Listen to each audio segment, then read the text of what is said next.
I'm going to tie a knotted nymph, and I'm starting with a size 10 scud hook, and I've got maybe 8 to 10 wraps or so of lead to give it some extra weight. The thread that I'll use, at least to start, is a 6/0 black. I'll take some wraps in front of the lead, reach back and gather it all, and then wrap through, and when it's secure I can trim the tag end. The name knotted refers to a type of weave, which is an overhand weave, which is a series of overhand knots on the way up the hook shank. And you can use a variety of different body materials. You can use floss, Antron yarn. In this application I'm going to use ultra lace, and I'm going to use two different colors, yellow and red. And again, you can tie these in a variety of colors. So I've got my two strips here, and I'll tie them in on top of the lead. And I'll start by taking some loose wraps, and then when I tie it in I'm going to stretch it and really apply some pressure on my thread so that it has more of a taper to it. Then I'll take a moment just to smooth out some of the underbody, and when I'm happy with it, I can whip finish. The one thing to call out here is the importance of the thread color that you use. Because this lace is somewhat transparent, you're going to be able to see some of the tones of the thread that you use. So I like to have a real dark thread, and you'll see it shows up a bit. Hopefully it turns on camera. But you can also wrap this with like a pearl tinsel or something to get a little bit more depth to the look of the pattern as well. So now what I'm going to do is I'm going to rotate the vise so that it's facing me. And the one thing that I like to do is adjust the hook slightly in the vise so that the eye is pointing down. It helps with the overhand knot. So now I have the vise facing me, and I'm going to begin my knots. But the one thing that I like to do when using this material is to put just a drop of super glue on the back of this, or any sort of real liquid fast drying. If you have a Zap-A-Gap or something like that. So I'll put a thin layer, and the reason is this material, it's slick. It'll want to slide once it's on, so that'll make sure that it's held on properly. So as mentioned, this is just going to be a series of overhand knots. I try to make up little rules so I can remember how it goes. And I'm going to select red as my top material and this yellow as my bottom. So I always say that the red goes in front as I make my knot and does the work. So I'm going to always be putting it in front and wrapping it. Then as I draw it tight, I'm going to separate the two. And again, make sure that if red's my top color, the red goes on top, and I'm just going to make my knot. So again, now the red's on the other side, I'm going to make sure it goes in front, does all the work, and make sure that it's on top. Now the only thing that you want to do to monitor this is to make sure that your knots line up. So as I go through, I'm just making sure that these knots are on either side and lined up in a row. You can also, as you get more comfortable with this, start to weave other materials into it. If you want to do a flashback, you can add in the tinsel into the knot. So again, red is my top color, so it's in front, does all the work, and is on top when I pull it tight. And I want to make sure that those knots aligned.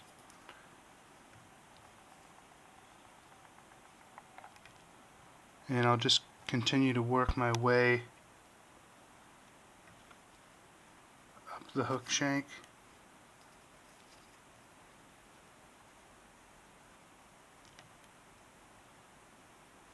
And make sure that those knots align on either side.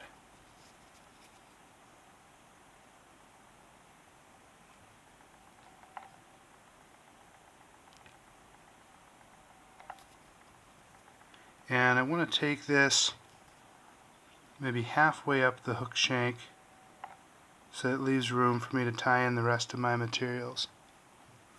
So maybe another knot or two.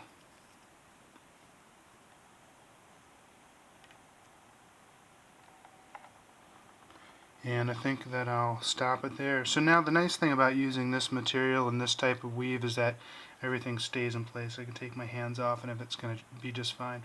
So now I'll rotate my vise back to the traditional position. So now that I've got my weave complete, I'm going to reattach my thread. But this time I'm going to reattach it with an 8/0 dark brown. And the reason I do that is I'm going to be putting a shell back into the pattern, and that shell back is going to be a dark brown, so I want to make sure that those colors match because I want to hide some of the thread as I go. So now I'll take my two tag ends and I'll hold them towards the eye, and then I can tie that off and I can remove each end.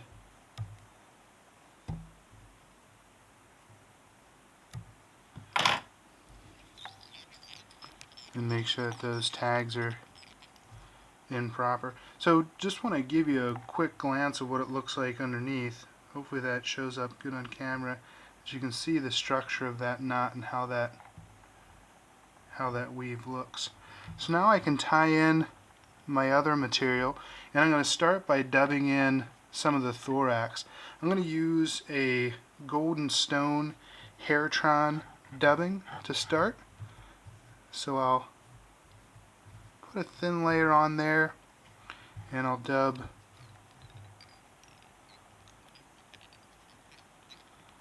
down one time and back up.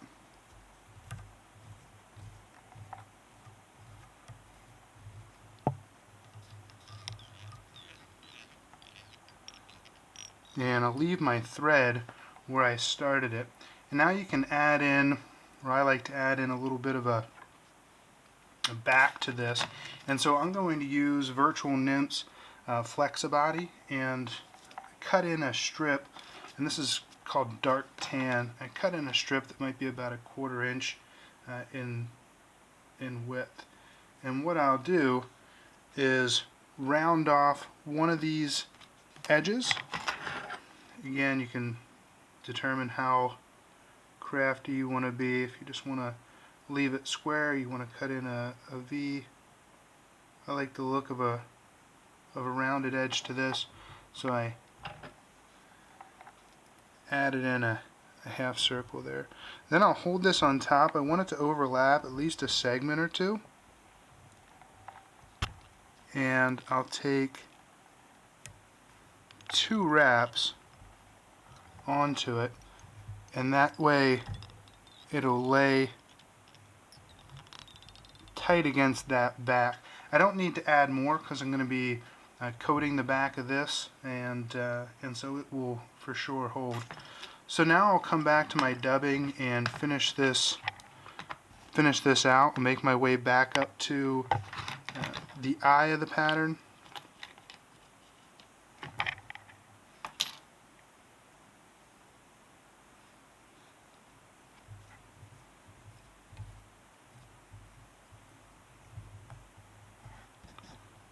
So I'll cover my track slightly by holding that back up, and then somewhat quickly make my way down to, or up to the eye.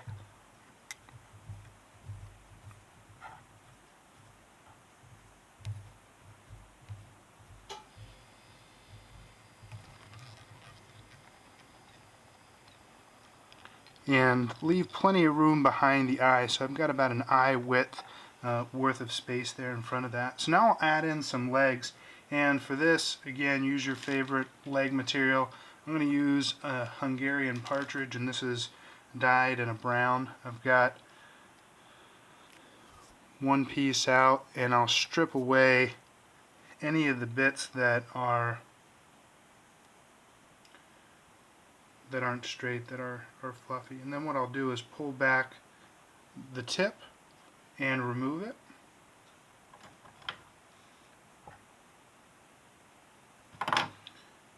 And then when I brush these forward again, you'll see that it's created that V.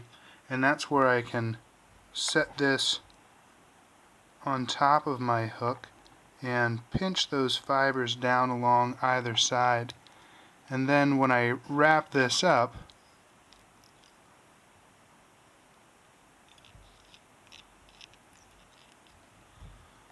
and I can adjust them as needed. If they get longer than you want, you can pull them back, and once it's tied in, you can remove the stem and again adjust them. I like to have mine pointing down, and so I'll work on getting those legs facing down, and then I can pull my flexi body back over top, take a wrap to get it locked in, take a couple of turns underneath, and now I can pull this and try to cut it as close to the thread as possible without cutting the thread.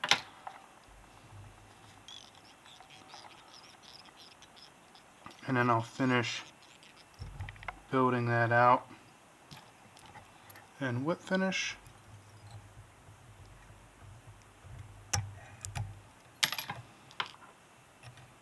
And trim the tag. If you've caught some of these fibers in here, clip them.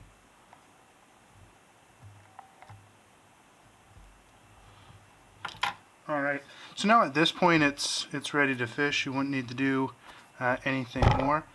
I like to add a little coat to the back of this, and again use whatever material you like. If you like loons, Sally Hansen's, I don't think it much matters, just a personal preference. And so I'll add little Sally Hansen's on this, and I think that just kind of melts everything together, gives it another kind of spectrum for the light to go through, so it really makes it nice and translucent. And